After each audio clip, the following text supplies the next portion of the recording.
आज आपण बनवणार आहोत सोयाबीनची भाजी, पण थोड्या वेगळ्या पद्धतीने.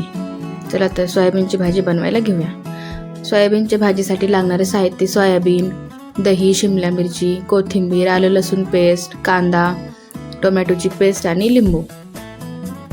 आता आपण सोयाबीनला शिजवून घेऊया. जास्त वेळ न शिजवता आपल्याला फक्त गरम पाण्यातून उकळून काढायचे आहे. आता आपण त्यातलं एक्स्ट्राचं पाणी काढून घेऊया.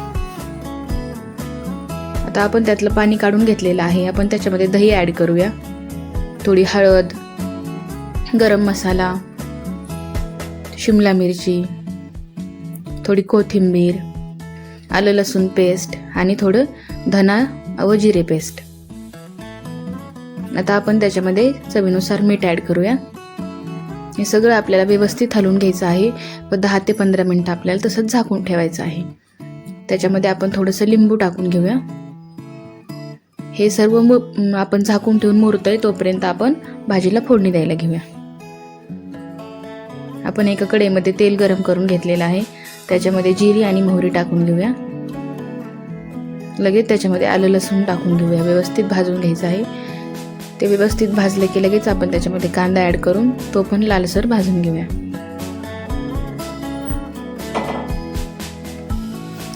आता आपण त्याच्यामध्ये लाल मसाला आणि काळा मसाला आणि थोडासा पनीर मसाला टाकलेला आहे. आता आपण हे सर्व व्यवस्थित भाजून त्याच्यामध्ये सोयाबीन ॲड करून घेऊया. हे सर्व व्यवस्थित भाजल्यानंतर आपल्याला भाजीमध्ये गरम पाणीच टाकायचं आहे, जेणेकरून भाजीला छान टेस्ट येते आणि कलरही छान येतो. आता थोडी वरतून कस्तुरी मेथी टाकून घेऊया आणि आपली भाजी तयार झालेली आहे. 5 ते 10 मिनिटं झाकून ठेवून कमी गॅसवरती शिजून घ्यायची. आपली भाजी रेडी झालेली आहे. तुम्हाला पण अशी भाजी आवडत असेल तर कमेंटमध्ये नक्की सांगा आणि अशी रेसिपी आवडत असतील तर माझ्या चॅनलला सबस्क्राईब करायला विसरू नका. धन्यवाद.